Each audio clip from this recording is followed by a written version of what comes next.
I've just gotten the standard out of the dryer. It was stuck to itself in the Gouda a few places. I throw in a towel with it to kind of knock it so it doesn't stick to the dryer vent inside. But if it does stick to the Gouda, just start at the top and just kind of pull it apart. It's pretty wrinkly. And just to make sure it's doubly set, I'm doing what Dharma suggested and what I've read a lot of other people do. Now, a lot of other people online, you can look these up. There's great people who do beautiful, beautiful silk banner work. And they do a steam setting. I just iron it on silk, actually just a little higher than silk heat. And for the first year, I just used a paper towel and I put it on the bottom so it doesn't get on your ironing board cover in case some of the Gouda decides to come off. And I put the banner right here this way, and then I put paper towel over the top. Now, doing it like this, so you have an area, and when you iron, you're going to iron now. I do 3 minutes. I look at the clock and then go 3 minutes, go back and forth over this same area, up and down for 3 minutes. It's a long time. They actually suggest 3 to 5 minutes. I just do 3. It seems to be working just fine. And then when the 3 minutes is up, sometimes the paper towel will stick a little bit to the Gouda. And if you see any on the Gouda, you just get a sponge or a wet cloth and just wipe it off, and it comes right off. Then you scoot it forward to the next section and cover it up.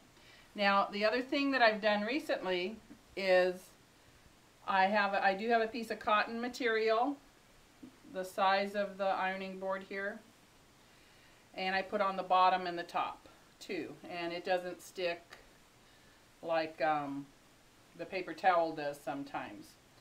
So I will be working on this banner, doing the 3 to 5 minutes, ironing it. Now, when you're done with your banner, you need a tie for it. Some people make cloth ties and sew them. I originally was just using shoelaces, cut off the knob, tie it in a knot, and then put 3 of them on so it holds good on a pole. I also have grow black bamboo out in my backyard, very skinny, and I like that because it already has notches on it. And anybody I give them their banner with the pole, and I wrap the banner right around the pole and put a little bag over the top and hand it to them. And if it just stays like that, you never really need to iron it ever again, unless for some reason it got creases in it. This year I have learned kumihimo at SCA class. When I first got this, I didn't really want to do it. I thought it was going to be too hard. It looked complicated. And then a girlfriend in our shire said, "Bring that, I'll show you how to do it." This is very simple. I tell anybody I can show them in 3 seconds how to do kumihimo. And I can make corresponding ties. I am making this one for the banner I'm working on because it's primarily a heraldic banner with the or and vert. And these will end up being the ties on the banner I am doing.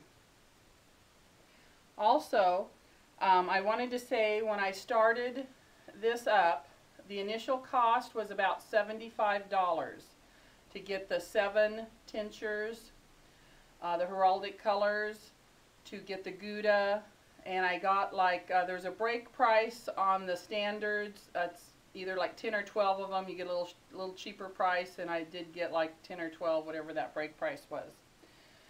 We'll also be putting a link up with some written instructions that are just 1 page but that's to complement the video, and it has a material list on it also.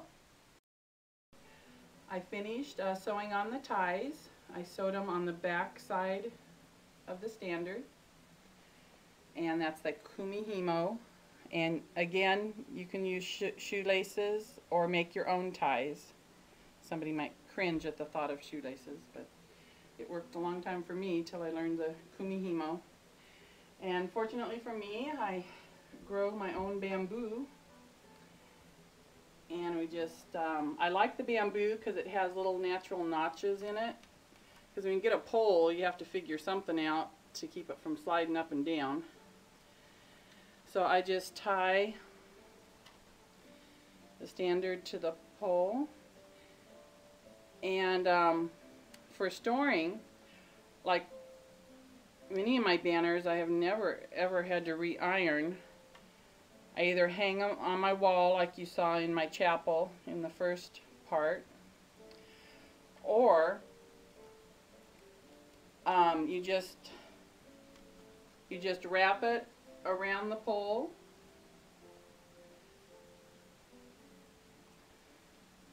and for traveling I will wrap it around the pole and just get a bag, a plastic bag or whatever kind of bag you have, and just I put a plastic bag over and just kind of tie it at the bottom, and I just shove it in my vehicle, and it never needs ironing. And if you're at home, you can just have it wrapped around and stick it in a corner,